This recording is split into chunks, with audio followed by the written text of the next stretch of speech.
everyone, and welcome to another episode of D&D's Nolzur's Marvelous Tutorials with RealmSmith. We're so freaking excited to be here tonight.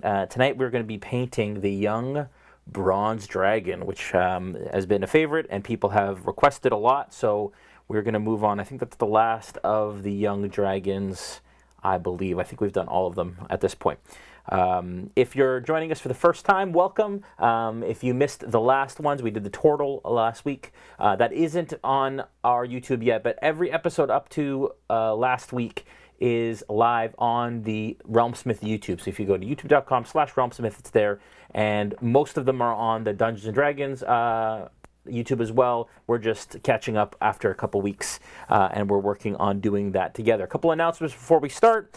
PAX, if you're going to be at PAX Unplugged, be sure to stop by the Vallejo booth. We are doing master classes all 3 days. Events are posted on the website already. You can check that out, find out what minis we're doing, find out what your favorites are, and then sign up for as many as you want. We'll be holding 2-hour master classes for this show live at PAX Unplugged, so join us for that. Next week, we're going to be doing the Shambling Mound, and I think the next week after that is PAX, so we will be airing a episode that we do there with a celebrity of some sort. We're just lining up our celebrities that we'll be painting with at the show, which we are super excited about announcing. So check that out. Tomorrow night, Order of Dragon's Bane, our live D&D here on the RealmSmith Twitch and YouTube and Facebook. Tonight we are live on Twitch and on Facebook. Thank you so much for joining us. Hopefully you guys, we posted the paint list yesterday, so hopefully some of you are painting along with us, and that's always fun. Please let me know if you are, and definitely say hi to the chat. We're in both chats, both on YouTube, on Facebook, and on Twitch. So make sure that you say hi. If you have any questions, write question beforehand, and we will answer it. And we are super, super pumped about all of that. Let's move right along here. Of course, tools of the trade as usual. We have the Young Bronze Dragon miniature by WizKids from D&D. We've got some brushes. We're using Vallejo 0, number 1, and number 2 brushes, as well as some bigger brushes for base coating.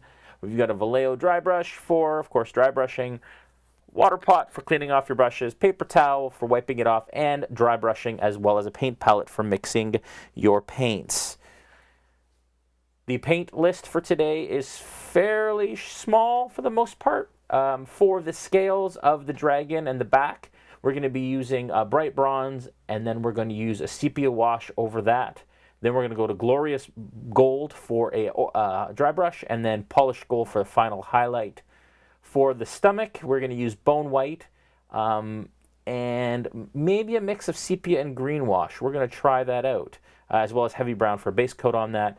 Then, of course, on the wings, which make the bronze dragon a bronze dragon, there's a lot of green. We're going to use a mix of Scorpio Green, Cayman Green, and the green wash, as well as verdigris. It's a game effect paint from Vallejo. Rosy flesh for inside of the mouth, and then black, as usual, for the claws and for the horns. All right, let's get right started. So, we have got the bronze dragon here. You can see amazing, incredible artwork, as usual. It's hard to differentiate the gold dragon from the brass dragon from the bronze dragon. They're all golden in color. And so what D&D does is they use different markings and different colors kind of that accentuate certain parts of the miniature. So today we're going to be using greens in order to accentuate the bronze dragon. Bronze dragons are super fun. We'll read about them a little bit as we are going along here today. I don't know a lot about bronze dragons. I found out a lot about brass when we painted them, and there's it's a cute little wormling. How cute that is. Of course, WizKids has released all of the D&D wormlings, and they are awesome as well. So let's start base coating, and then we can do a little bit of story time, look at the stats and stuff a little later on once we're kind of into it. Hey, Mikey. Hey, Grave Mistake. To start off, we are going to base coat most of it with a bright bronze. Bright bronze is a usual Vallejo Game Color from the Game Color line. We're going to put a modest amount, not a modest amount, a generous amount in our palette. And we're going to use our larger brush, just a little bit of water. Whoa, way too much there. And we are going to use that to base coat this gorgeous bronze dragon. I said I was going to start on the wing. I just started on the wing. I don't want to start on the wing because that's how I want to hold it. So let's not go do the wing. Not too worried about getting it on the belly at this point. Just want to make sure we have a solid base coat. So we're not too concerned about getting it on the scales on the belly. Again, we're going to use heavy brown to base coat that belly, all the belly scales. So that will be more than sufficient to cover the bright bronze base coat. Most people get really nervous when I paint over the Monster Manual, and people say, don't you get paint all over it? I do, but it adds character, and I get to be engrossed in the bronze dragon stats. When we get to dry brushing, maybe I'll close it up so that we're not getting it completely covered in paint. So cool. Man, these metallics from Vallejo are really nice. They cover really well. Basically, I'll be covering this entire bronze dragon in one coat of bronze, which is super nice. Super, super nice. Who's going to be at PAX Unplugged? Is anyone watching? Hey, Phoenix Wolf King, how's it going, bud? Good to see everyone as usual.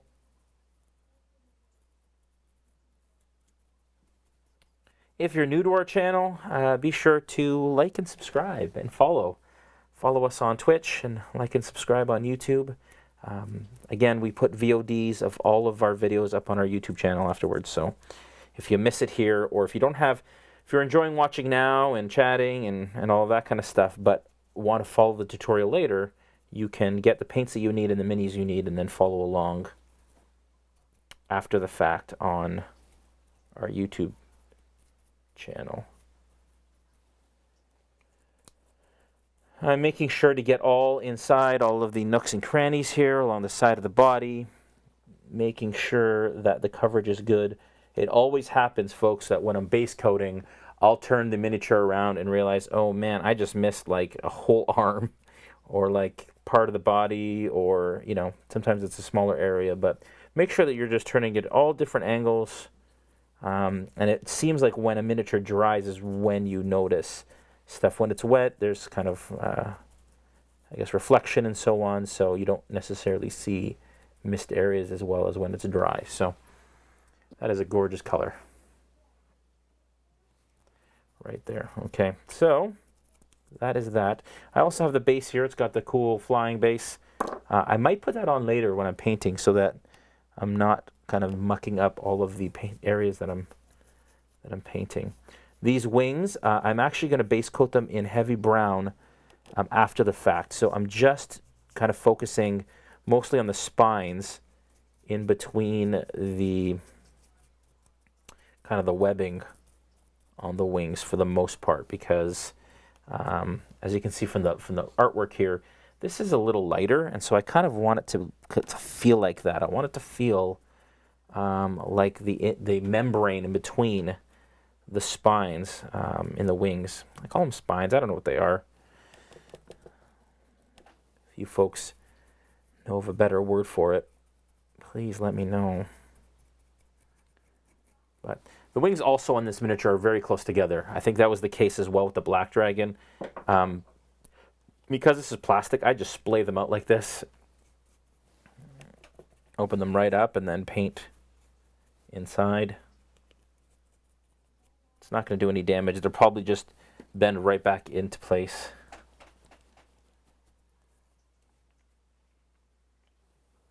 Tony Moreno says he's going to have to take a look at his schedule to see if he's going to PAX. 2 questions. Mikey, question, any word when WizKids is going to be producing a gold dragon? Well, no. No official word. That is all I will say. I don't know when the gold dragon is coming. They have not released an official date on the gold dragon. I think it's safe to assume that eventually they'll do one, and I cannot deny or confirm if there will be a gold dragon. Sorry. They're also missing a red dragon, which, again, I cannot not deny or confirm when that release is coming, but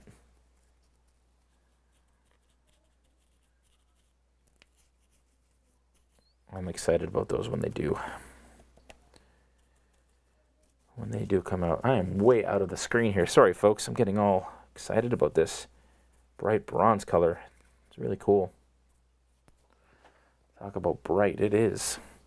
I love the I know this is kind of silly, sounds silly to say, but the Vallejo metallics are very metallic, if that makes sense. They definitely shine, and they're very vibrant, which is exactly what I'm looking for when painting a metallic dragon. Okay, I'm almost done with the bright bronze here. Just going to finish off the wing here. Again, I'm not worrying too much about the inside part of the wing. I just want to make sure I get those spines that run along the inside in between the membrane of the wing. This end part, even though there's membrane in between, they're so small, that area, that I'm just kind of covering the whole thing. All right, that should be good. Believe it or not, this metallic is already dry, which is pretty cool. Dries pretty quickly. See, bottom of the feet, totally missed. Happens, folks, it happens to all of us. Okay, I'm going to put him down.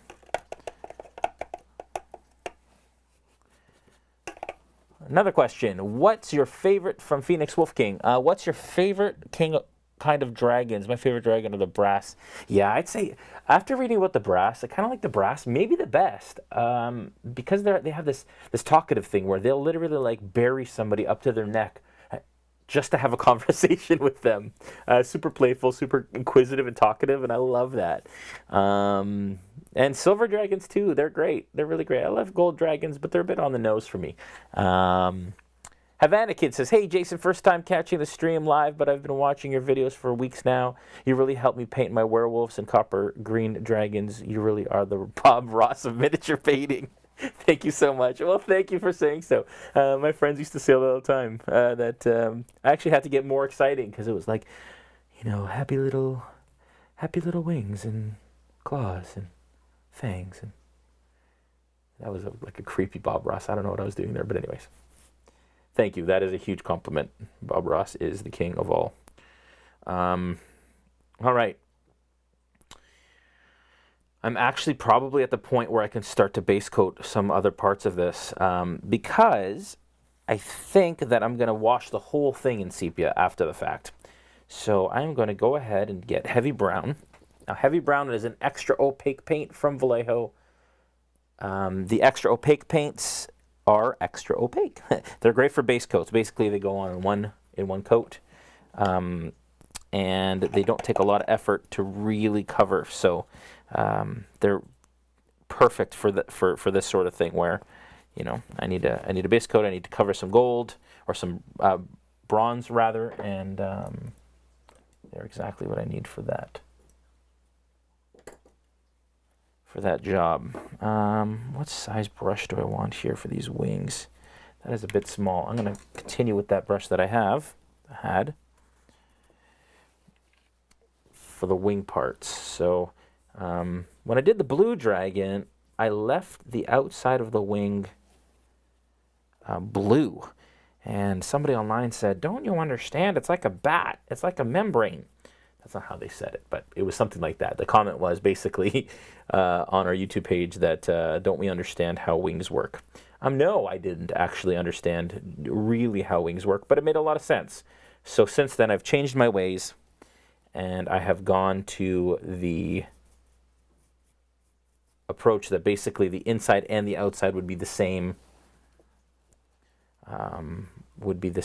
Tone. Open up these wings here, even though they can be stubborn. I'm basically getting all the kind of the middle part of it with a big brush, because then I will use a smaller brush to get closer to the body, because I don't want to mess that up. But that Heavy Brown is actually looking nice on that. probably should do the lower part of the wing first because it's going to be easier to get to without mucking up the... Man, these are tough to get to sometimes in between these wings. There we go.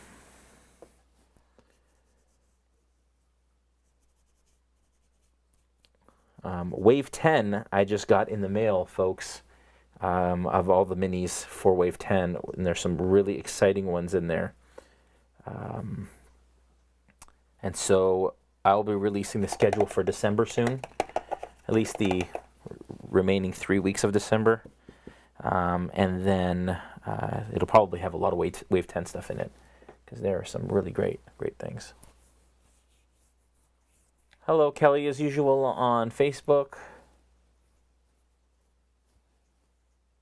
Kelly says he thinks that the red and gold dragon will be in Wave 11 or 12. That is a definite possibility.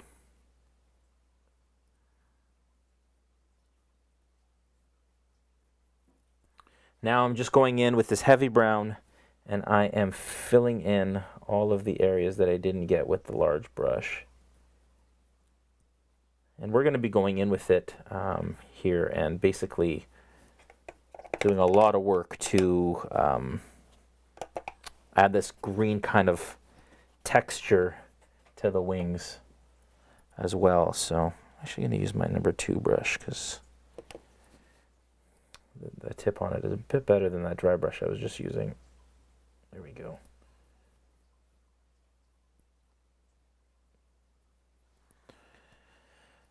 I am thankful that this bronze dragon doesn't have as many spines as like the black dragon does, because it takes forever to paint all the membrane in between. And that's why that was the only video we didn't finish a one-parter in one part in the 2 hours. Every other video that we intended to end in the 2 hours we have, it beat me. That nefarious black dragon, I tell you. Has anyone run a bronze dragon in their game before? Or does anyone play a bronze dragonborn? Those are... Love to hear your stories.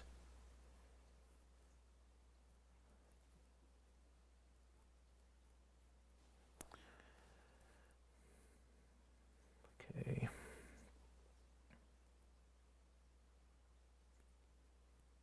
Cannot wait to tell you folks about the friends of mine from the D&D world that will be joining us for our master classes at PAX. I'm very excited. Some really awesome people that you guys love will be joining us to paint some minis. And I'm very pumped about that. Oh, look at that. See, look at this. This is what I'm talking about. I thought I actually base coated all the wings. I turn it around, a whole wing is not base coated. Unbelievable. You guys probably knew that. You guys probably saw it and thought, wait till he turns that thing over. Didn't even warn me. Thanks, folks.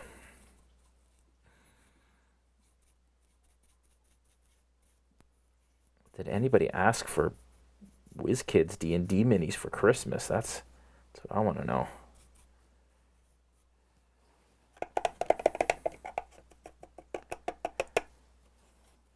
Jason, are you painting dragons miniatures for your awesome dragon collection? Yeah, I have a lot of dragons. And due to the show, I now have a lot of painted dragons. So my players are always on edge because they never know when a dragon will be dropped on them on the table. Because I have all kinds of options. All kinds. But yes, this will be added to my collection of dragons. I've also, folks, if you don't follow us on Instagram as of yet, you can follow us there, and we have photos. I've uploaded all the photos of all of our miniatures that we've done. Most of them. There might be one or two that I don't have up there.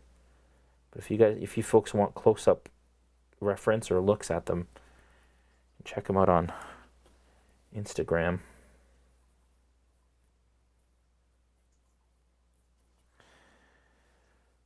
This is the most lengthy part of, other than the wait time for the drying for things like the washes, that they take usually a long time to dry. But other than that, this is usually the longest process, is base coating, especially the larger minis like this.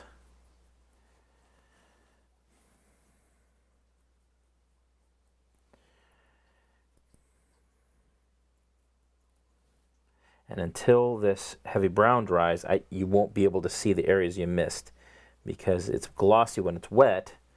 You won't see the bronze, shining through, but that's what that looks like. And I think it looks all right. Okay.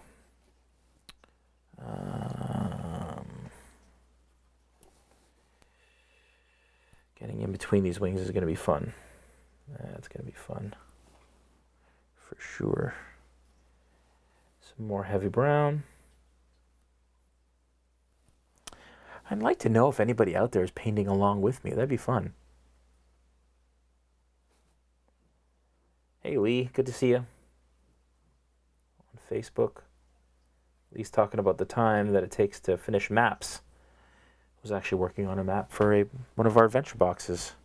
Speaking of which, actually, I didn't mention that in the announcements. If you folks missed our Kickstarter, you can still get some of the items that we featured in our Kickstarter on our pre-order page. If you go to realmsmith.tv/Kickstarter, until the end of this month, you can still order a subset of the things. There's a bunch on there, but some of them expire. Some of the pre-orders expire at the end of this month. So if you want to make sure that you get in on that, then I would absolutely head over to realmsmith.tv/Kickstarter and hit the little missed the campaign button, the red button at the top of the page, and that'll take you to our pre-order store, Pledge Manager and pre-order store, and you can, just shooting brushes out. I'm a little excited, I guess. But the pre-order store. But anyways, yeah, you can order some stuff there, so check that out. Lots of fun stuff we have on there for you. If you're just interested in our adventure boxes, you can head over to realmsmith.tv and use the promo code Adventure Awaits. And if you do that, you get $20 off your first box. You can head over there and check that out as well. Now, this is taking quite a lot of hand strength to get in between here. That is not easy. I could have just maybe shoved a block or something in it. Something to keep them splayed, I guess. I could have done that. Now they're staying splayed a little bit, which is okay. They'll slowly close again, but maybe they'll stay long enough for me to finish this.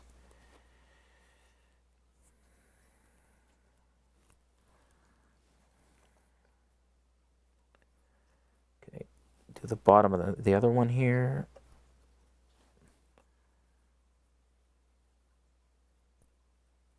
Now in here again,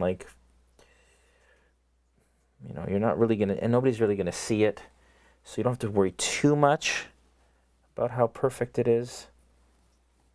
Always got to remember this little membrane area outside of the spine, on the outside part, like that.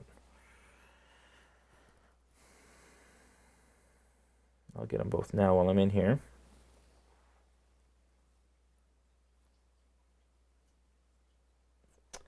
And as I mentioned before, look at that big area of unpainted bronze. Happens, folks. I'll go back to the bronze right now real quick. There's still a little bit wet in my palette. There. Back to heavy brown. But that'll happen. I'll notice that for the whole time I'm painting the mini, I'm sure. Okay, back into the middle here. Did the bottom part, did that. Finish up the top area of the wing.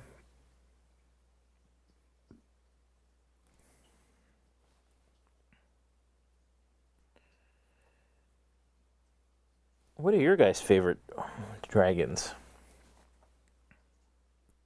They don't have to be metallic. They can be the chromatic dragons as well. But what are your favorites and why? I'd love to hear why as well. Hey, DeClaire, how are you?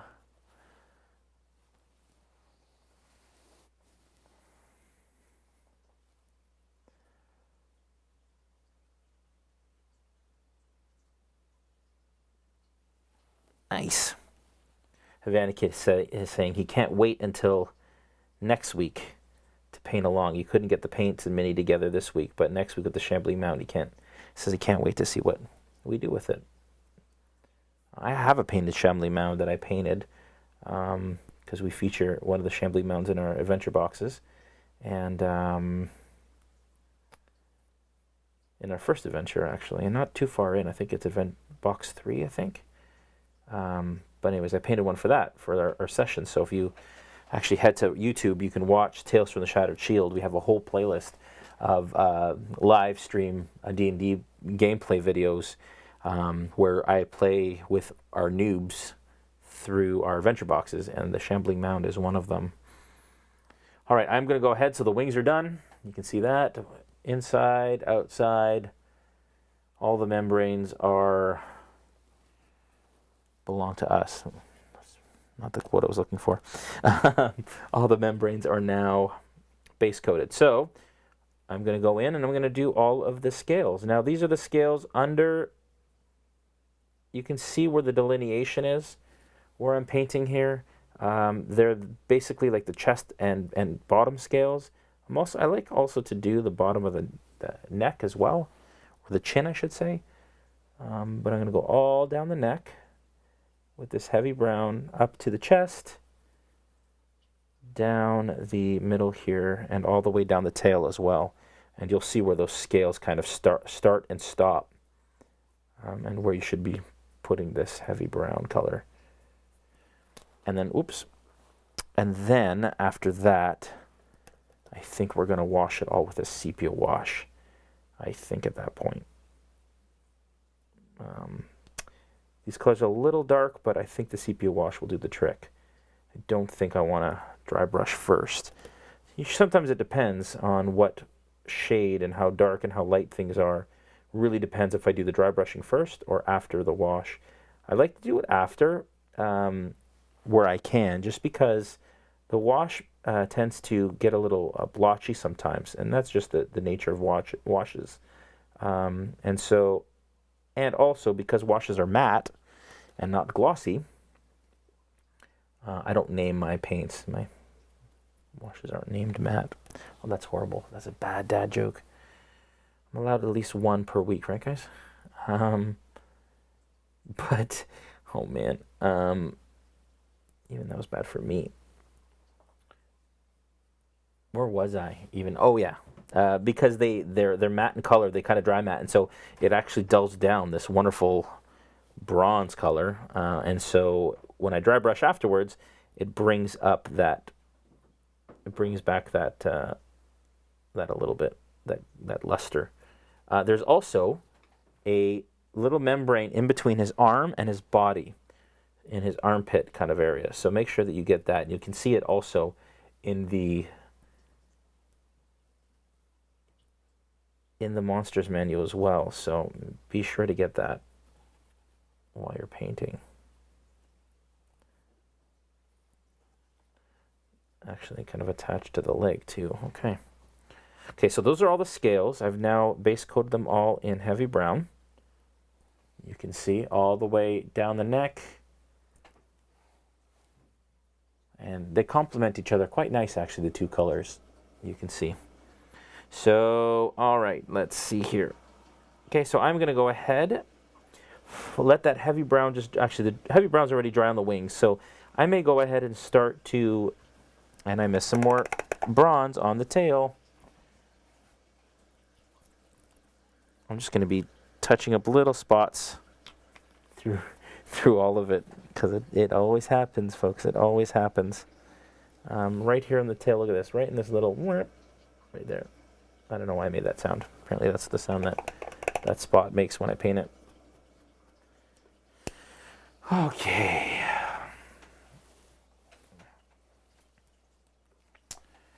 What am I going to use? I think I'm going to try sepia. See how dark it is. If I have to darken it a bit, I can. But we're going to try it. I don't think I want to use a green wash just yet. Right? Right. Sepia first. See how that goes.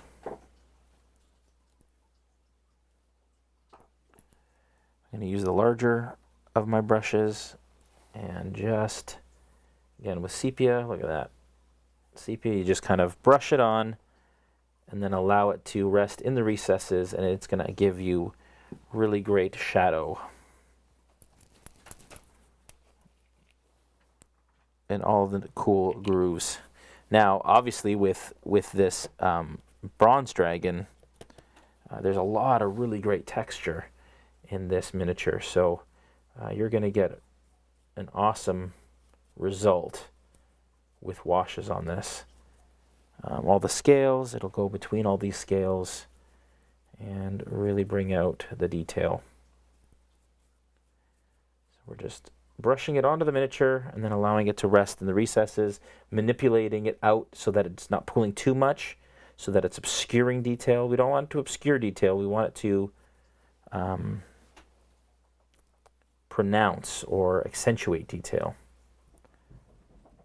So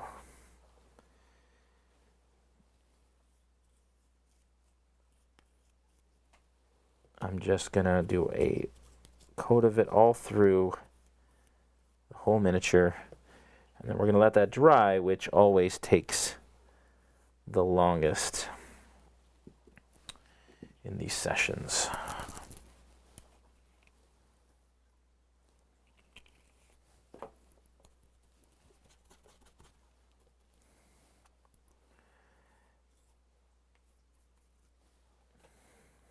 Be sure to get all along the spine here.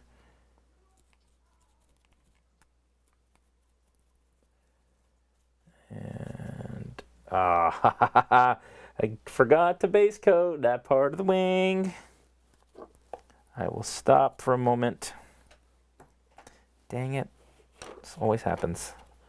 Always happens. Not the bronze, I need the heavy brown. I always miss one. Oh, way too wet. Let's use my finger. There we go.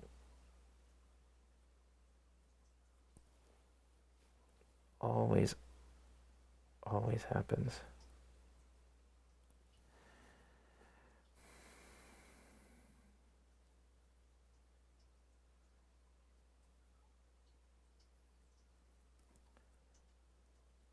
There we go.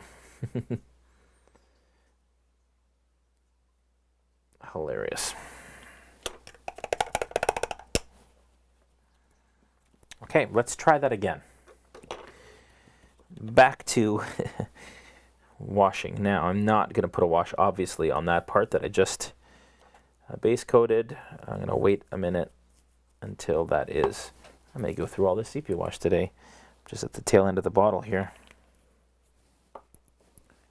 Question from Phoenix Wolf King. I'm planning to get and paint minis for fun, but I still haven't got the painting supplies. Do you have any opinions or advice on painting and painting supplies? Absolutely. Absolutely. So, you know, I obviously Vallejo's a partner of ours, and we use their paints. But it's not just because you know, they're a sponsor and all that kind of stuff. I honestly, truly love their paint.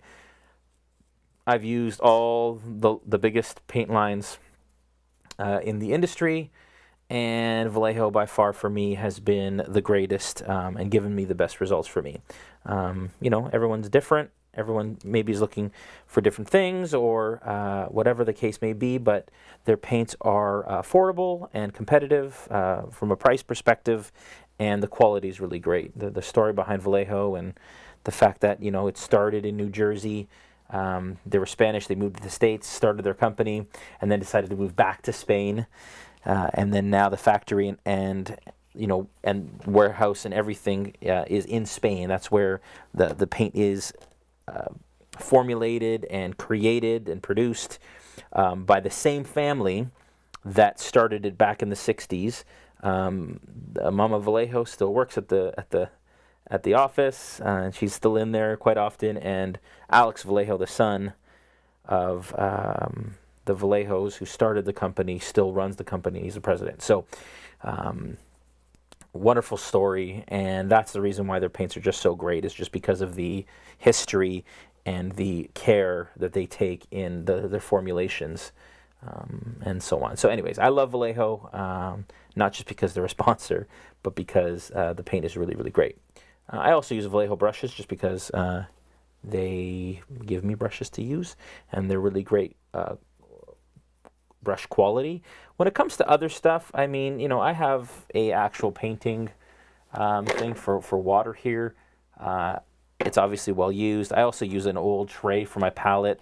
I have a wet palette coming to me from a European company that they want me to take a look at and test. But I'm going to try that. I don't use a wet palette a lot. I have. It's just not something that I've gotten used to or has been part of my thing, but I think I'd like to try it. But I find that Vallejo paint does stay wet in the palette a lot longer than some of the other paints, and I like that because it allows me to kind of come back to it and use it and not waste. So obviously dropper bottles are important as well, just for keeping paint like fresh longer. You go through a lot less paint because it doesn't dry up because it's not open to air, and you also put less on the palette because you're not scooping it out with a brush. So, but yeah, those are kind of my thoughts. But yeah, I'm sure most people will swear by other brands as well. So whatever it is for you, but for me it's Vallejo for sure. Steve Goodlet, who is a subscriber, welcome Steve. Thanks for watching. And he had been asked, I think it was Steve was asking about having the palette available for the paint colors tonight. So are the noobs going to be playing the second campaign live stream as well? Yes, they are, Steve. We are going to kick that off soon. And I'm really, really excited about it. They're really excited about it. So stay tuned for that. And again, Steve is talking about the fact that we have live streams to walk people through our adventure boxes on a monthly basis. And so you guys can check those out at YouTube. Under Tales of the Shattered Shield is a playlist on the RealmSmith.tv. The RealmSmith YouTube. I do not have my trusty fan here, folks. My son has taken his first commission. He's 13 years old. A friend of ours has paid him to paint an undead army for him. And so he was busy painting last night and took my fan and did not bring it back. So it is in the other room, and I do not have it here, but that's okay. Let's do some reading. Why not? We're still doing really great on time. We're not even 40 minutes in, so I think that we can just put this guy down for a sec and jump into reading a little bit about. I may actually put him on the stand here to dry. There, look at that. So cool.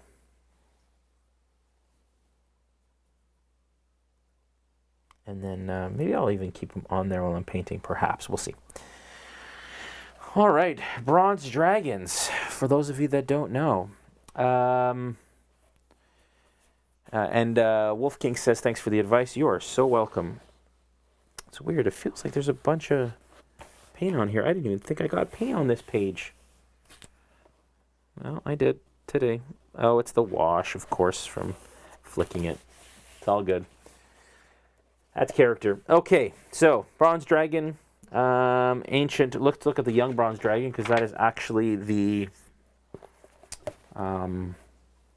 Well, actually, first let's take a look at the actual. So they have this kind of like blotchy kind of texture. I'm going to try and get that onto the wings. They've got green stripes, which is exciting. Black spikes, or spikes, I guess you can call them.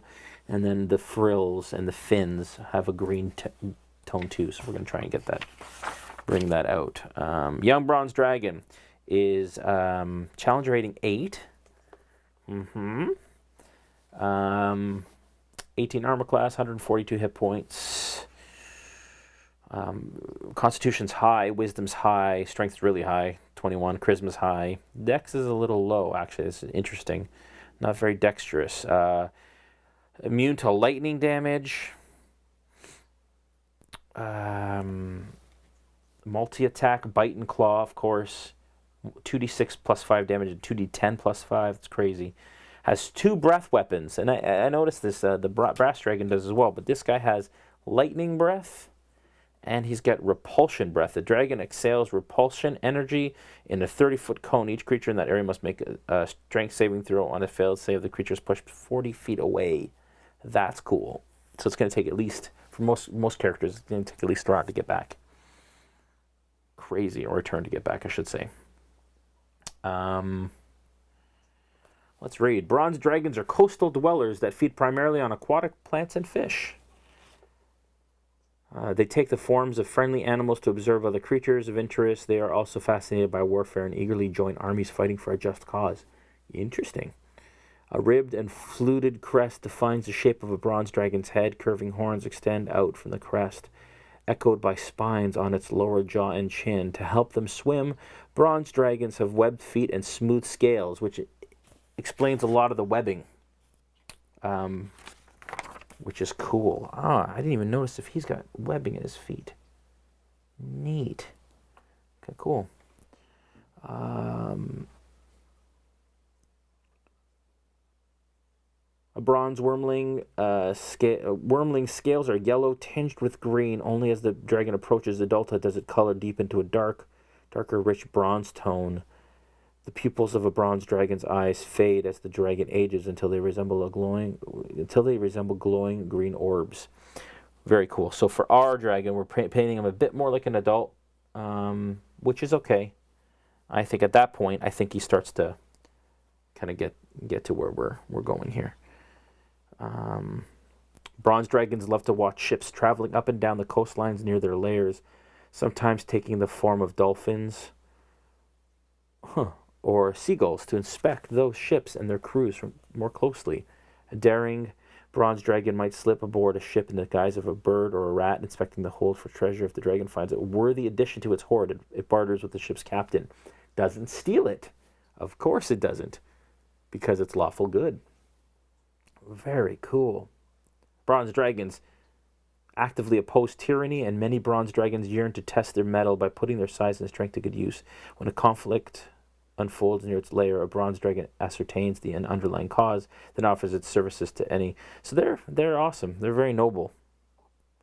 Well-organized wealth.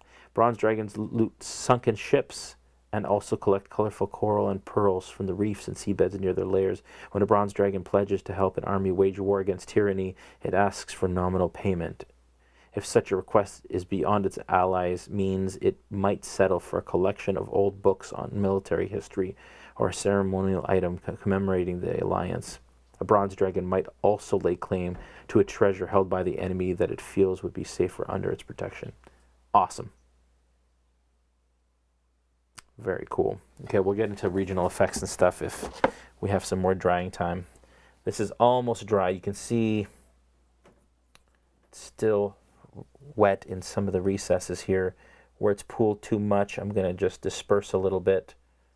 Head is pretty much good to go. It's the wings that I think are taking a little longer to dry. Go back to our old blowing technique. Again, so masculine. All right. Question from Havana Kid. Are you able to name off some of the minis in the new WizKids wave, or is it a secret? And if you can tell us, what are some of the minis you are excited to paint from said wave? I'm not sure which wave exactly you're talking about, but if you're talking about wave 10, oh man, what am I excited. There's a bunch of golems in them. It's public knowledge, so I don't have to. They have golems, clay, earth, iron, I think. So we may do like a golem series, and maybe we'll paint all 3 in one show, or we'll do one per show. We'll see what that is, but I'd love to do some golems. What else do they have? I am drawing a blank. They have more wormlings. And we've done the adult versions of those. I don't know if we'll do the wormlings. That's up to you guys. You guys can let me know if you're interested in that. The wormlings, for me, they're usually muted colors, so they're not metallic. They're like they said. So maybe it'd be interesting to do like a non-metallic metal sort of approach or something like that to bring the wormlings and to just kind of teach how wormlings would differ from their adult counterparts. Just noticing some primed areas I didn't base coat. What else is in that line that I? Ooh, there's an incubus and succubus. That could be fun. So yeah, Havana Kid I'll keep you posted. You'll see the new schedule probably in the next week. So we'll be talking about all of that very soon. Wolfgang asks, I'm planning to get and paint minis for fun, but I still haven't got. Oh, that's the painting supply question I already answered. Good stuff. Good stuff. Good stuff. Okay, so that is pretty much almost dry here, folks. We are ready to move on, I think. The sepia tone really did a nice job of adding depth and shadow. I really like what it did. It did kind of mute the bronze a little bit, which we expected it would. So we're going to go ahead, and because the bronze areas are pretty much dry from a wash perspective, I'm going to go ahead and start to dry brush those. We are going to use Glorious Gold to do that. Glorious Gold is really kind of close actually to the bright bronze in color. You can see it's a little bit lighter. We're going to use that as a dry brush. And again, dry brushing, for those of you that aren't familiar with it, basically you take a fairly dry brush, or as dry as possible. This one's a little wet still, but that's okay. We'll make it work. And you're going to load the brush with paint, and then you're going to wipe most of it off on a paper towel so that almost nothing is coming off that brush anymore. The reason we do that is because basically what you're doing is you're depositing basically dry paint residue just on the highest tips. You're catching the highest tips of the detail. And here, I don't know if you folks can see that, but it is already just highlighting some of the scales and bringing back that luster a little bit. It's going to brighten him right up here. And then we're going to use Polish Gold to finish up. Now, some of this is still wet, so I'm just being careful because I do not want to, and I also don't want to hit the membrane in between. That should still remain. See this? Again, right in here, tons of bronze missing on the base coat, so I'm just going to jam some bronze in there. Excuse me, that was right in the mic, folks. I'm sorry. I hope I didn't wake anybody.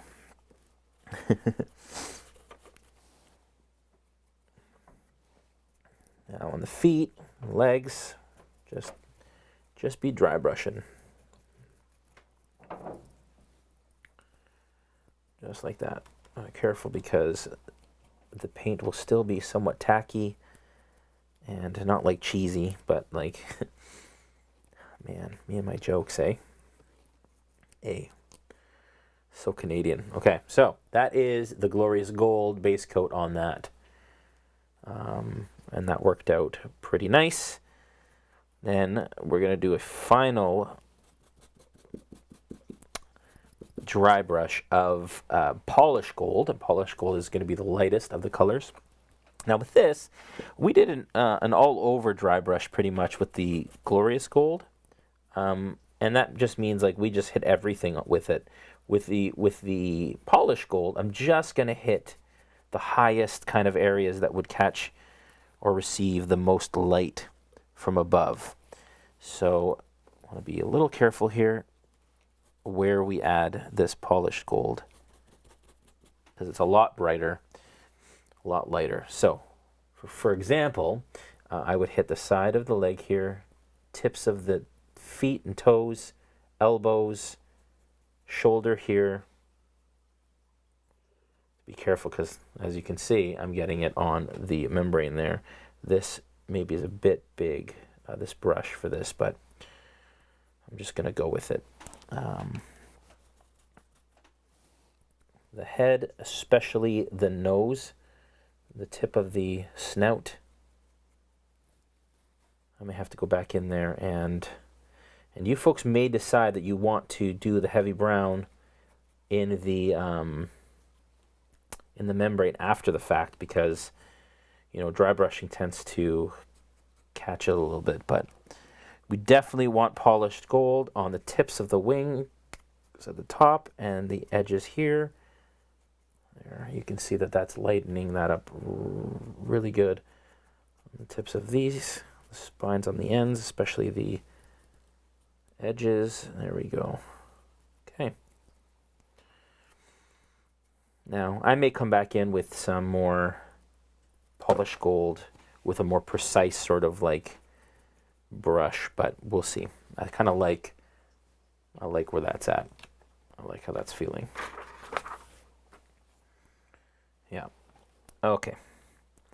Now, for the wings, going through this paper towel fairly quickly here this week. I'm going to fold it up.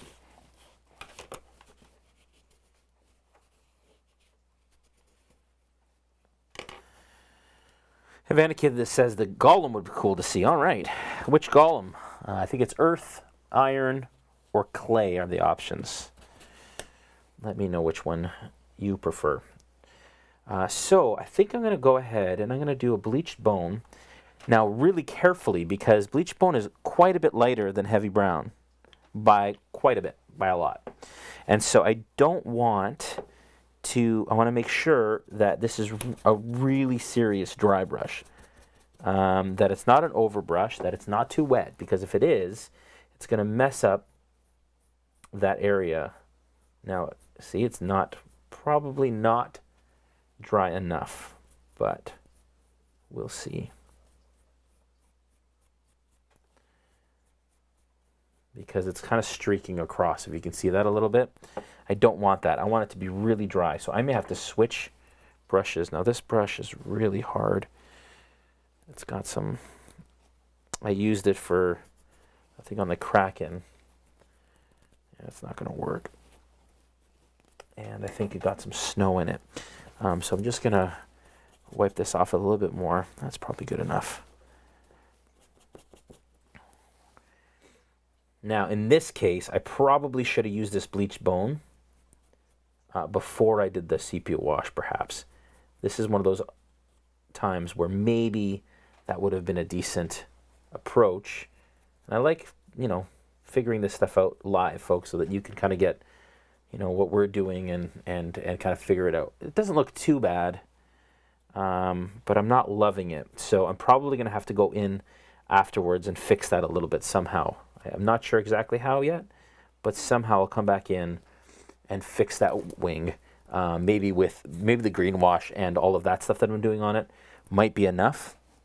With the verdigris and it might be enough to fix kind of the starkness. I like it a bit more subtle than that, so that's okay. That's the beauty of painting. We can just come back in and fix it after. Paint over it. Or, I tend to use inks a lot, actually. If I don't like the color of something, or something goes on too heavy or too light, then I can always use an ink to sort of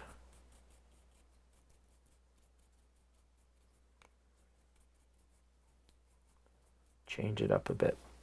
There we go. Doesn't look too bad, actually. I don't hate it, maybe. We'll see. Might grow on me. Okay. What I probably should have done is started with a khaki, done like an in-between tone and then went to bone white. Maybe going to bone white directly was a bit much, but I wanted to keep the paint color count down a little bit so it was manageable for everyone.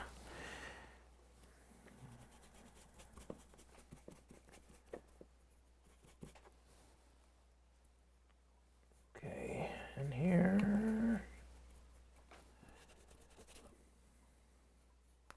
kind of difficult to get in here, but that's okay. My fingers are kind of sticking to the wings here as I do this, but it's okay. In here, again, you're not going to really see it too much, so I'm not taking as much care as I would on the outside of the wing, but you can see kind of what's going on here. What I might do is I might go back in with a sepia and green wash on these wings, and maybe that'll give it the effect I'm looking for.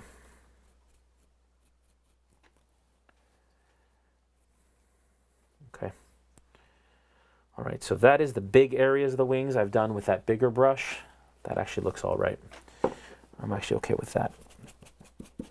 I'm gonna wash that off. I'm gonna leave this aside for a little bit because I'm kind of needing, I'll need it for other things later. So I'm gonna grab the smaller Vallejo dry brush that I've got and use that bone white. Now I'm going to just go in to the smaller areas between the wings on the top here. Make sure that those are dry brushed. It's hard to go against the grain on this dry brush up here just because it's such a small area, but if your brush is dry enough, it works. So that's working just fine, I think.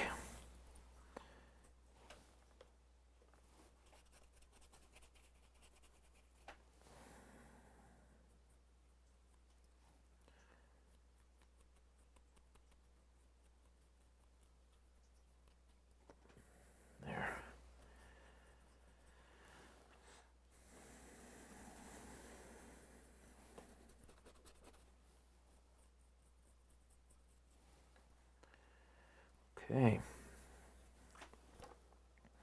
Make sure I don't miss large portions of the wing this time.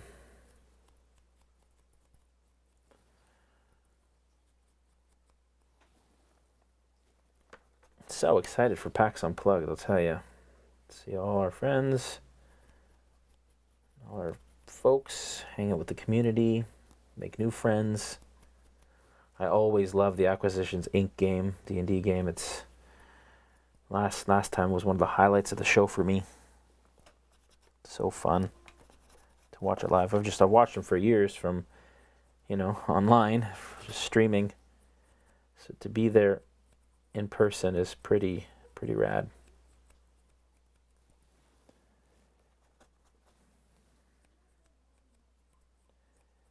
Okay.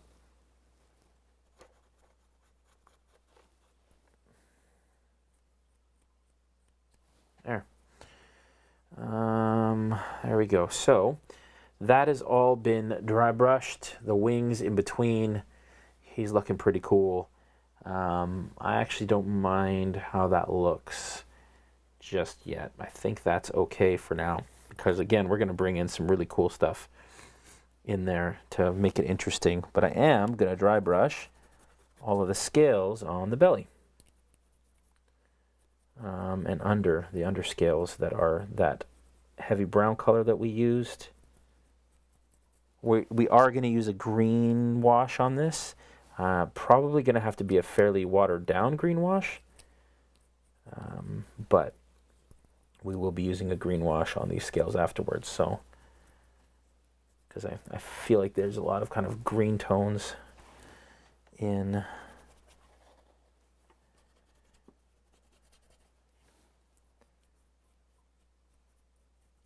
the scales on his belly here. You can see I'm going against the grain from bottom up now. It's really catching the bottom of those. And we want to catch those little webby areas in between his arms as well. And there's a little one between his legs. Okay. Cool. Very cool. They do have the green. I think I'm going to go straight green on the spine. So while that's done now, I think I'm going to go ahead and paint all of the Cayman green. So Cayman green is a cool, nice green color. Cayman green from Vallejo. Iron Golem looks cool. All the new elementals got me excited. Oh yeah, that's another thing. All the elementals. So I got they sent us all of them. Wind, water, fire. So maybe I was going to do like because I think we couldn't do one. It wouldn't take 2 hours to paint one. So maybe I'll do all of the elements in one show. How's that? That could be a cool approach, actually. That'd be cool. And thanks. Havana Kid says the wings are coming out nicely. Thank you. I think they're working out okay. Better than I thought they were at first. Now, I am using Cayman green, and I am painting the frilly area, the frill spine area in between, all down his back here and his neck. Now, this will be fun in between his wings, but we'll get there. There we go. I'm doing it all the way back. And then we're going to use a wash on that. And then after we're done, the wash dries. Maybe we'll use a wash on it. Maybe not. But then we're going to do use a little bit of Scorpy green, which is a lighter green, to kind of highlight it closer to the center. It actually gets lighter closer to the body on this brass dragon, if you notice. So I'm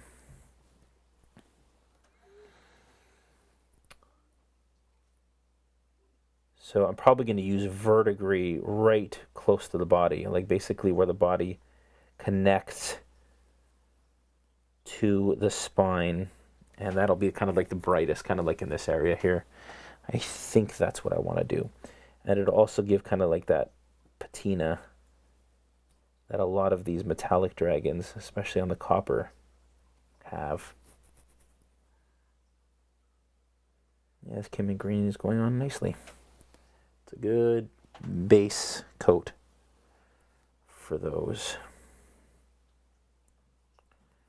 Again, getting them inside here is difficult, but nobody's really going to see it, so just going to kind of do the best I can to jab my paintbrush in there. I think the plan too is to take some of these minis in a display case to PAX and then have them displayed in the booth, either our booth or probably in the Vallejo booth where we're doing the classes, and we'll have all of these displayed, all the ones we've done on the show so far.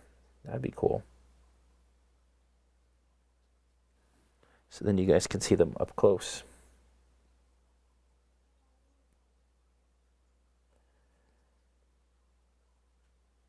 They do look quite a bit different in person. I find that's the case with minis in general, man. I've seen minis that I think are incredible online or on streams or watching somebody paint them, and then I see them in person, and they're like even 100 times better than that. And it's pretty amazing. The camera does keep some secrets, I guess. So that's that. I don't know. Yeah, I'm probably going to do this spine as well under here. Maybe a little bit. Not sure if I like that or not, but that's okay. It is green along the edge here of the one in the source material, and you guys will get to know, for those newcomers, that I'm a purist, so I like to stay to what's in the Monsters Manual, just because I like to capture what the artist intended, the designer, and then also the sculptors, right? When the sculptors were sculpting these, they were sculpting to the D&D, designs. So, okay, so that is that. Then I'm going to take some Escorpina green. I always say it that way. I don't know why. Escorpina. And I'm going to take my detail brush. This is a 0. And I'm going to see if I paint it right in, if it's going to be too bright and too weird. And it's not too bad. It's not too bad. So I think I'm just going to leave it like that. So I was going to maybe mix it and blend it up, but you know what? This isn't too bad. And again, folks, when I do D&D minis, I realize that unless it's an ongoing character or an NPC that shows up all the time in your campaign, there's only a limited amount of time that you'll actually use these miniatures on your tabletop in the given campaign. So for me, I'm not entering any contests or not trying to necessarily prove anything with these. I just want to make sure that they look good and that my players are kind of wowed when they're on the table. And that's enough for me. Just to know that they've done their part and I'm proud of them and that they look good from about 2 feet. If they look good from 2 feet away, they're good enough for your tabletop. To you, too. And everybody has different, standards or thoughts or ideas of what is their best, and just do your best. But for me, I spend the amount of time on it that I think is warranted for the effect that I want. If it's a monster that they face on a fairly regular basis, then maybe I'll spend a bit more time on it, make it a bit more detailed, all of that kind of stuff. If it's a creature that they're only going to see once, and they're probably not going to spend a lot of time with it, I won't spend as much time painting it. Which is why I kind of try and stick to the 2-hour mark. I mean, 2 hours is not a lot of time to come up with a decently painted. Man, getting this green in here is going to be difficult. A decently painted miniature for your tabletop. And so, if you can do it in 2 hours and you're happy, that's awesome. The Frost Giant, for example, who is modeled after the character Harshnag from Storm King's Thunder, that's a whole different scenario. So that is an ongoing repeat NPC in that campaign. So I wanted to spend the extra time because I actually had him on the table for my players. So of course I'm going to spend a little bit extra kind of effort, which I did. We did it in 3 episodes instead of 1, and took the extra time that we needed to make him look decent, and I think he turned out pretty great. Of course, you can catch those videos on our YouTube page. And if you enjoy our YouTube videos, the VODs from these, then make sure that you subscribe on YouTube, because then you'll get notified anytime we put a new tutorial VOD up. All right, that is how that's looking. I think that's looking okay. I think I still want the verdigris on there. I think. We'll see. I haven't completely decided how I feel about it yet, but we'll see. Okay, I might just do the eyes real quick while I have Cayman green and Escorpina green here. I'm actually just going to use a little Escorpina. We're going to try and just go straight here and then use a little green wash to add. But I'm just coming in on the edge right there. There we go. Little green eye. That's actually probably enough. I don't even think I need a wash in there. That looks okay. There. Green eyes, that's fun. Cool.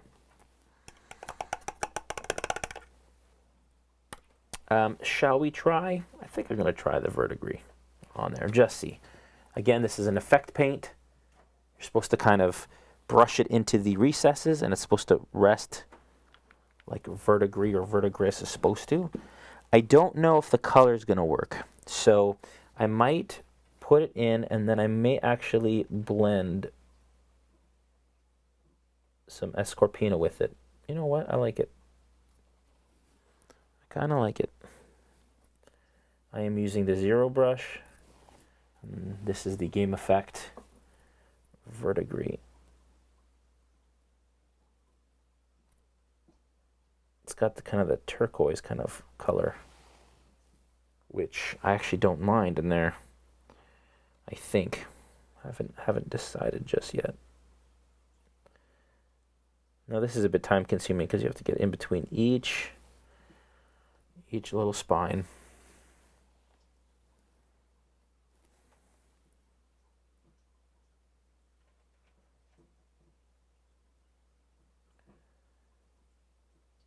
But I think it's paying off. I like it.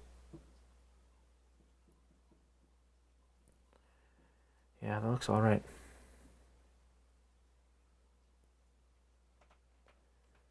And I kind of want that bronze sort of tarnished look. Although they don't have a lot of it in the reference. Pretty sure bronze tarnishes. Maybe not as much as copper, but I think it still gets that kind of verdigris patina on it. Pretty sure I saw that in some of the reference I looked at. Right on the spine there.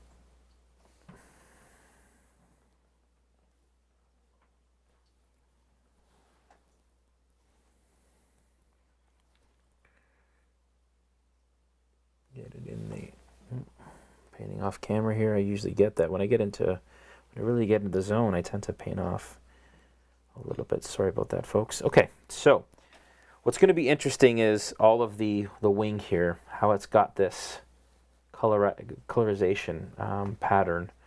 Not sure how I'm going to pull that off, but I think I'm going to do that after. I'm a little nervous about that part. Not nervous, just I'm going to leave that to last. So I think I'm just going to do the green.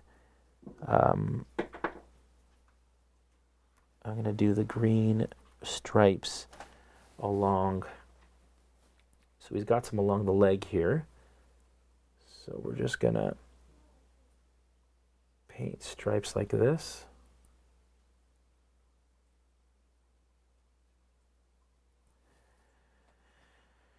Like that. And then along the shoulder here, he's got some as well. And up along the wing. And again, this is what separates.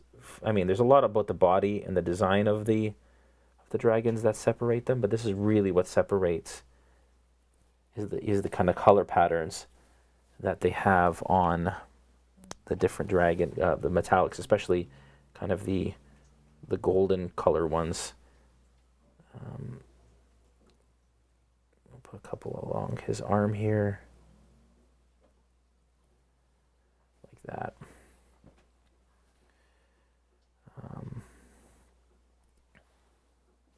And then I'll highlight this with Escorpina or Scorpy green.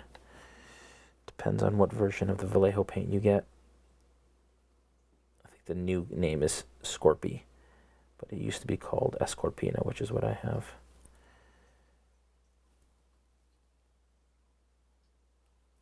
Oh, a bit too far down there.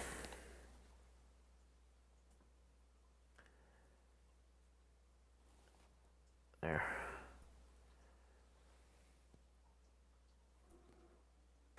I like putting stripes on creatures. It's fun. Don't know why, but it's a thing. It's a thing I enjoy. Okay, so we're just going to do, again, the stripes on this leg.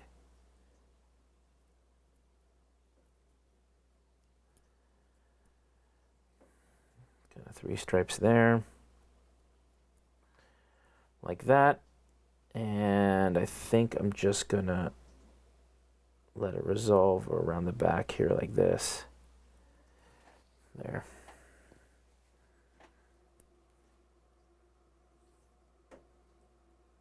Kind of like it shows in the source material. Then what I'm going to do is I'm going to add a line basically at the top of each. That's too much. The finger is the universal eraser, folks. So I'm going to basically skip a scale for the lines along the tail. Wow, I'm a poet.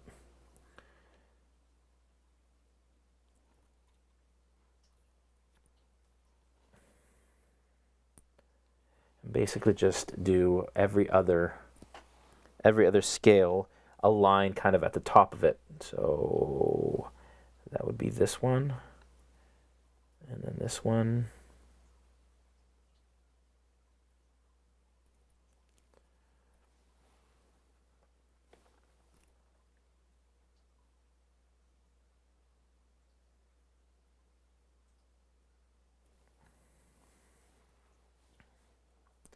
oh, that was everyone. Oops. Dope. I'll just move it down a bit. It's fine. Now, when the finger doesn't work, you just get a little bit of water, dilute it, and then rub it off if you can. You don't always have to paint over mistakes, folks. You can just sometimes rub them right off. That'll work.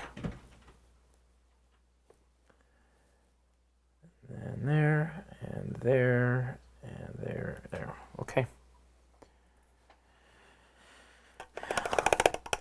Looking cool. Looking all right. And then I am going to get the Escorpina, as I mentioned before. And I'm going to do a little bit of a highlight at the top of some of these. Just with my detail brush. I don't know if you can see what I'm doing there, but basically just hitting the tops. That was a bit much. That was too thick. But then you get the idea that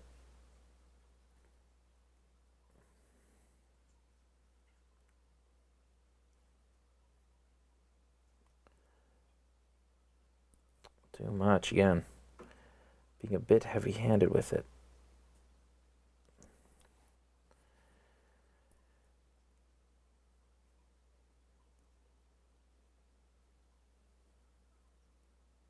I'm just trying to hit the top of those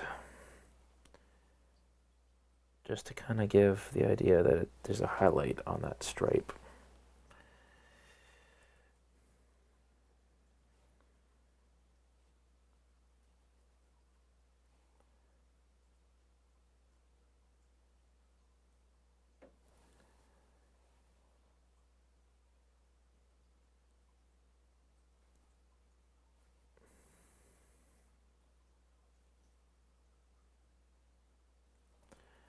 There. That's looking all right. All right, I haven't even been looking at the comments here. There is a question. I just found your painting channel and I enjoy your style. Do you ever discuss the model in D&D you're working on, or did I miss that? I also make terrain for war games for a living. Awesome. Greenleaf Terrain Studio. Good to see you, man. And welcome, or woman, or... yes, we did go through, we talk about it from the Monsters Manual while we're painting. It's kind of a fun thing that I enjoy doing, and a little informative and educational for those that these creatures might be new to. We already did some of that, but we might get into some, if we have a little bit of time left, may get into some of their regional effects and layer actions and things like that. But for right now, we're trying to get through the green areas on the miniature, which I think are working out all right. I think they're looking okay. That is... I appreciate you saying you like my style. I just paint, I don't want to say minimum viable, but like, I really like to just show people how to the steps and the techniques that they can use to get the best result that they can in a short amount of time, because I find people don't have a lot of time, especially D&D minis and stuff, and it's great. So, man, well, thank you. If we don't make mistakes, just happy little accidents. So true, Havana Kid. So true. All right, green wash. We haven't used that yet on this show. We are going to see how it goes onto the miniature. Phoenix Wolf King, what are your favorite demon god, Forgotten Realms god, and primordial god? Whoa, those are a lot of questions. I wonder. Oh, you're putting me on the spot here, Wolf King. My favorite Forgotten Realms god. Trying to even remember them. I mean, well, Bahamut, I think, which is the Platinum Dragon. That is for sure. I play a Platinum Dragonborn monk in our live stream, which we're live tomorrow night. Tune in if you're around. I like him just because, again, I'm getting the opportunity to play him. Cool, kind of the antithesis of Tiamat, the Queen of Dragons, the evil dragon god, or goddess. This green wash is working great, so I'm using the green wash on the belly area, and I think it is coming out nicely. The green wash is a little opaque in the Vallejo range, so it's doing a good job of kind of colorizing the scales on the bottom, and I like that look because they are a little green on the in the subject matter. I think also going to take some of this wash. This is scary, but I'm going to paint it into the recesses on the wings here and see how that looks. And I think it's going to look good. I think that's looking really nice, actually. So I'm going to continue to do that.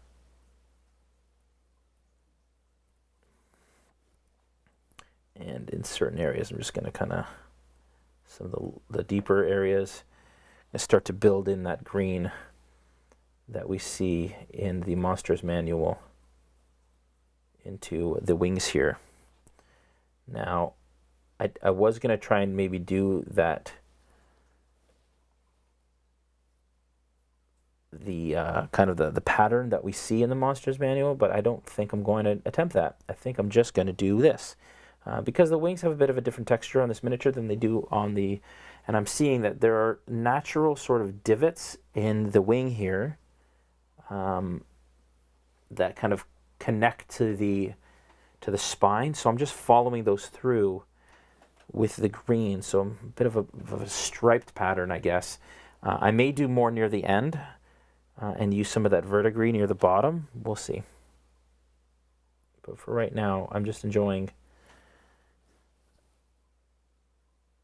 adding this wash to the wings because I think that's adding a really cool tone to them.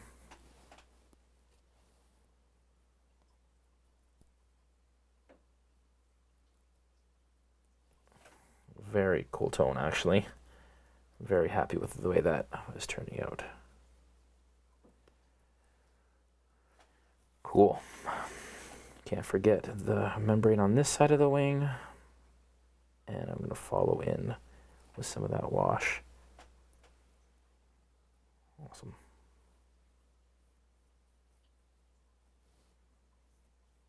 Very cool.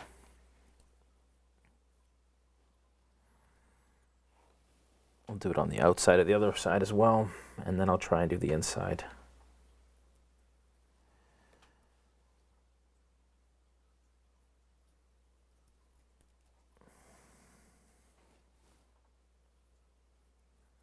Don't usually get to the bases. I'm not sure if we'll get to the base today. It's already 6:25, half an hour left, which is plenty of time to finish the dragon, but I don't know if it's enough time to get the base done as well, but that's okay. And I just try and keep these tutorials as quickly, short and sweet as possible, so that when you guys are watching them on the VOD after the fact, then it's not daunting. Oh man, that green wash is really doing a good job of or it's doing what I really wanted it to. Just wanted to bring that green into the...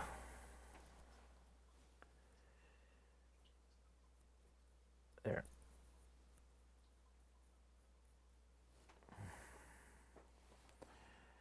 Very cool. All right. Looking good. I wonder if I should put some green wash down in here. Yeah, that's cool. Okay. That is that. That is the wings on the outsides. I have to open up the wings again. And again in here, it's going to be a bit rougher because I'm not too worried about it. So you're not going to see it all that much, but we still want to get the same idea, same effect.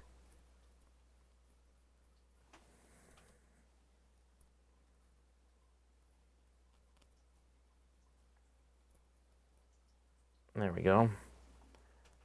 Be careful not to pull all the paint off. The wings there, my finger's stuck a little bit, but there. So at least we're getting the same effect, is fine.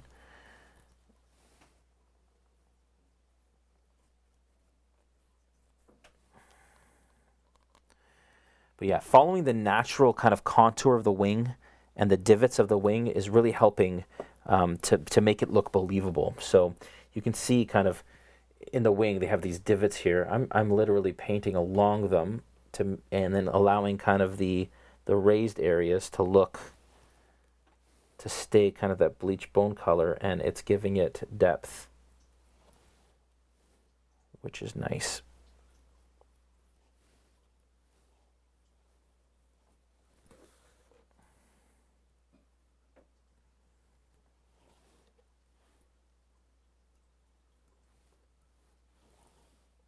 Okay, there we go.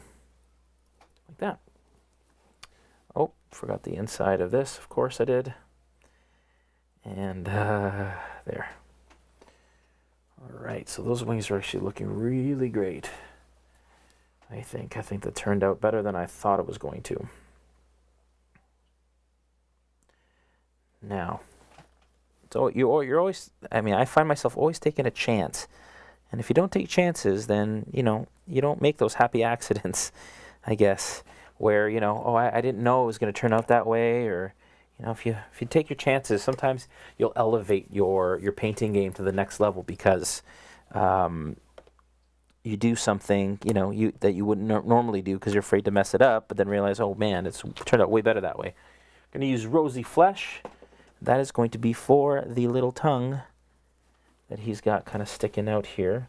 Be careful not to get the rest. I'm probably using a brush that's way too big for this purpose. So I'm just going to switch to my smaller brush here. And I'm going to paint the tongue. I don't think I'm going to be able to get the roof of the mouth or the bottom. I'm not even going to try, but I just want to get the tongue there and just make sure that it sticks out. I'm probably going to add a wash to that in a second. And then I'm also going to get the teeth while I'm in here too with some bleached bone. Now with the teeth, I'm basically just dotting.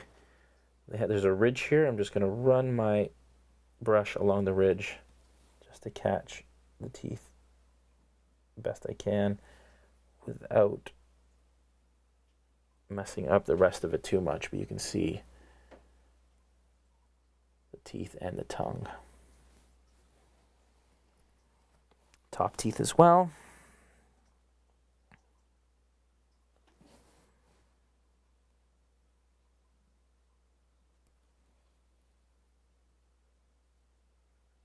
And there we go.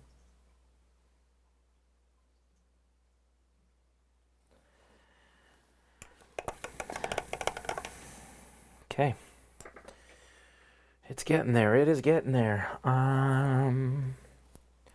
Next, I think I'm going to keep the black for the spikes and stuff till the end. I think that that's the plan, because I don't want to mess those up, because when you're handling it, especially the spiky bits are usually on the kind of most extreme points, it tends to mess it, so I don't want to do that. Okay, here we go. So I am going to attempt to add more green wash near the end of the wings so that they resolve kind of in a more green at the end. So basically I'm just running the wash along the edge. So this is my second layer of wash here.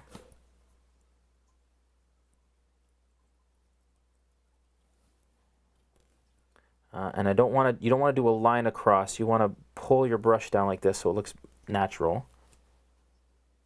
Actually, that looks good just like that. Don't know how I'm going to feel about the verdigris. Sometimes it works, sometimes it doesn't for what I'm looking for. So, because it can be a bit much. But anyways, one step at a time. So, a bit more green wash.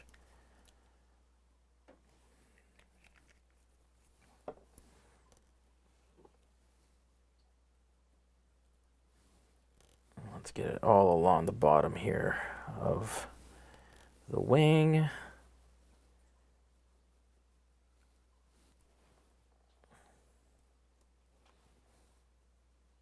Oh, I just accidentally, that wasn't necessarily a happy accident, dipped into the Escorpina green. I was like, what is going on here? Now, I am going to try verdigris. It may not work, so then we may go into Escorpina instead to add a highlight to kind of that part. We'll see.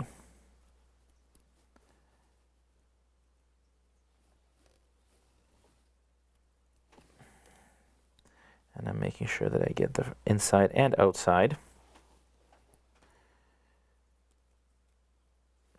And also the edges of here, because that's going to look really cool.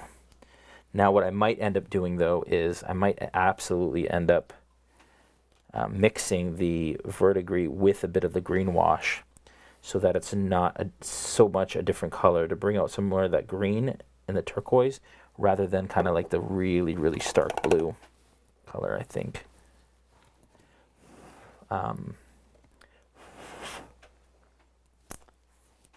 And then the underside too, I may actually come back in with some bone white here real quick, because we lost a lot of that definition. So I'm just going to hit it with the edge of my brush just to give it some more definition. Okay. We'll let that dry. Really wonder how this is going to look. Let's see. I think it's probably going to look pretty dope, but we'll see. Okay, now I'm going to water down this verdigris and kind of mix it in with this green wash a bit here. And we'll see how this looks. All right, moment of truth. I'm getting my paper towel ready to wipe it off if it doesn't look good. So basically what I'm doing is I'm going to pull it down across. Okay, okay. I don't mind it. I actually like it.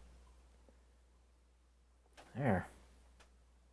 That looks all right. Okay. Success. Victory. Okay. I am absolutely going to do that across all of the wings.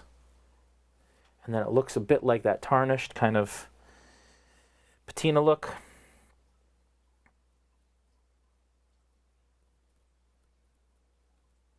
That worked out. Phew. You know, you do all this work on a miniature like this, and then you want to do something really cool, but don't know how it's going to turn out. But sometimes when you take a chance, it actually turns out pretty good.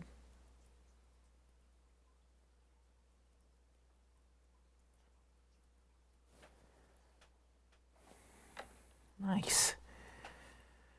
That turned out really nice. Wow, my camera up here is not acting weird. Okay. We are going to add some more verdigris here. And again, I'm mixing the verdigris with the green wash to get the desired kind of tone, because the verdigris alone is a bit too turquoise for what I'm looking for. So I'm adding a little bit of green wash in there to kind of dull it down a little bit. Or at least now I have too much on my brush.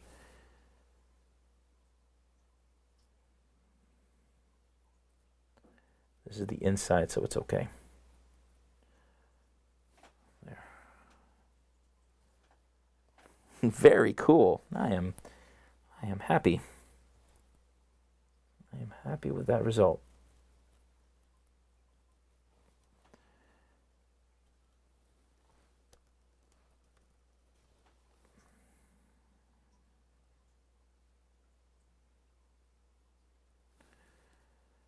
That has turned out better than I thought it would.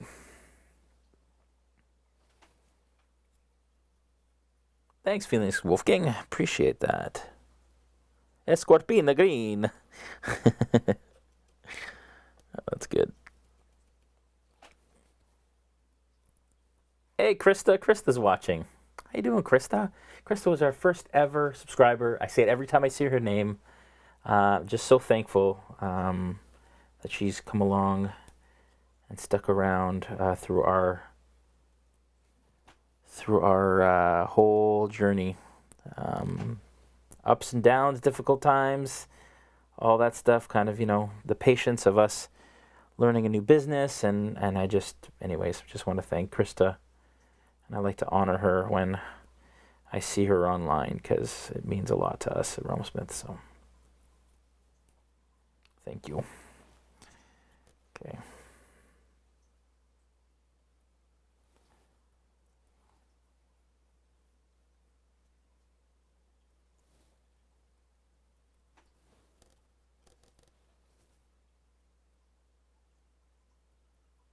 There we go. That might be the end of the wings. Let's see. Yes. Okay, that worked. That worked out. I am happy with that. I mean, wings are kind of the showpiece or showcase piece on any miniature. So if you can make it work, and I think we did a pretty good job, even though we didn't match the sort of look of the wings in the source material. I think we captured the color tones, at least, on that. Cool. I am now going to put this on the base, on the flying base. And of course, coastal, so I'm probably going to do this like a gray, kind of coastal rock. But I'm going to take now the black. The last step is to paint all of the spikes and claws and all of that fun stuff. I missed your question. About the gods, I talked about Bahamut. My favorite gods are the goddess of magic and the fungus queen. Plus, my favorite devil lord is Asmodeus. What's your devil lord in D&D? Oh, that's a good question. I don't know. We have our own homebrew, and Brandon has written our Brandon has written kind of our lore and our pantheon, who DMs our live stream and writes a lot of our modules, or all of our modules, I should say, for our boxes. So we actually haven't faced any demon lords, I don't think. So, but when we get to that point, I will absolutely let you know. Because again, that's kind of our own D&D world. Asmodeus is a cool deity. Don't get much cooler than that.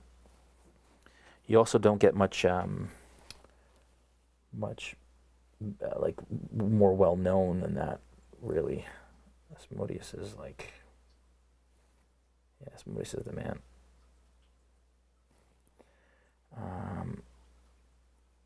Okay.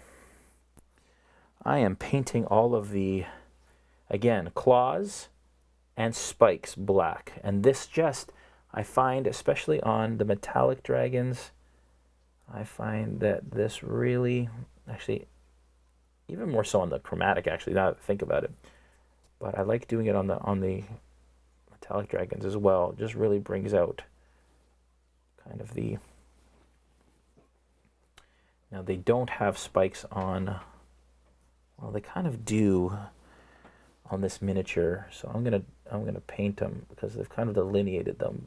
They don't have them on the source material, but because they kind of show here, I'm gonna add them.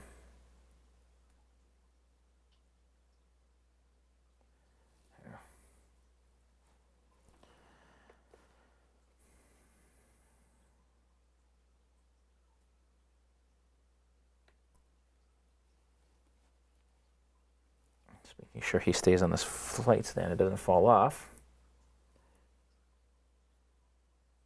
Again, I'm using black here on all the tips and spikes.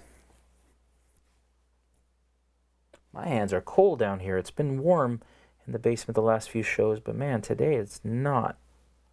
Today it is frigid. Should have turned my little fireplace on behind me. But it's all good, almost done. It's a little hard to get these claws in here.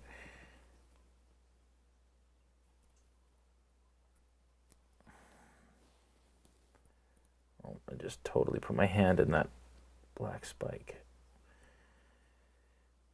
I'll last the claws on his right talon here.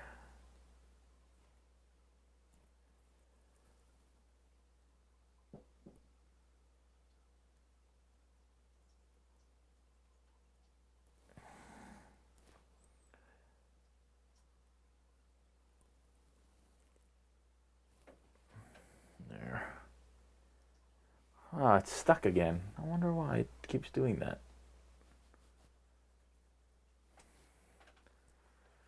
Yeah, that's better. It's a little glitch. Okay. Now, these spikes are really cool. This is kind of like the final touch for the bronze dragon, is these cool spikes that come off the back of his head. And again, just serves to add some delineation from the rest of the body. Because some of these dragons sometimes can feel just like a sea of metal or a sea of gold or whatever. And these little details really make a difference. Even though they're small, they really do make a difference. Bigger picture. There it is, folks. There we have it. The young bronze dragon from Nolzur's Miniatures turned out nicely. I think the wings actually in the end worked out. Wasn't so sure, but there it is. We will be posting an image of that and of course the VOD on our YouTube page, and it will also be posted on the D&D YouTube page eventually as well. Thank you everyone so much for joining us. As always, it's always a blast. I really look forward to these sessions on Sundays where I can chat with you guys and teach you maybe a little something and learn something myself as well about you guys and about the craft and about painting. And I'm making decisions as I go just like anybody else. So I want to thank you so much, everyone, for joining us. Again, PAX, take a look at the event list on the webpage and see what there is and see what we're doing and see what you want to be a part of. If you're not doing a master class, totally understand, but stop by the booth. We have our own RealmSmith booth, as well as we'll be doing master classes at the Vallejo booth as well. So make sure that you stop by and say hi. Tomorrow night, Order of Dragonsbane live D&D on our YouTube and Facebook and Twitch. Make sure that you follow us and subscribe to us on YouTube, and also follow us and like our page on Facebook to keep up to speed on all the stuff that we do. We also have the live events in stores. We've partnered with Vallejo and WizKids to bring you live paint nights events in your stores where you paint all together, and we're really excited about that. So keep an ear out for that, which is something that we have taken a lot of pride in and are very honored to be a part of that group who is bringing that to everyone as well. If you missed our Kickstarter, as usual, head to realmsmith.tv/Kickstarter, and you can hit that little red button at the top that says "Miss the Campaign," and there's still stuff available in our pre-order store till the end of this month. So make sure that you jump in on that, or just check out realmsmith.tv for our adventure boxes, which if you use the promo code Adventure Awaits, right now you get $20 off your first box if you want to try it. You cancel at any time, and it's a fun monthly box that you get in the mail that carries on an adventure with everything that you need to run sessions and full immersion. So thank you very much, guys. We'll see you tomorrow night for Dragon's Bane, and then a week today for Shambling Mound, which is the last mini of November, and then we'll be releasing the schedule for December after that. Hope you folks have a wonderful, warm, I'm freezing, it's cold here in Toronto, a warm week, and we'll see you in a week. Take care, guys.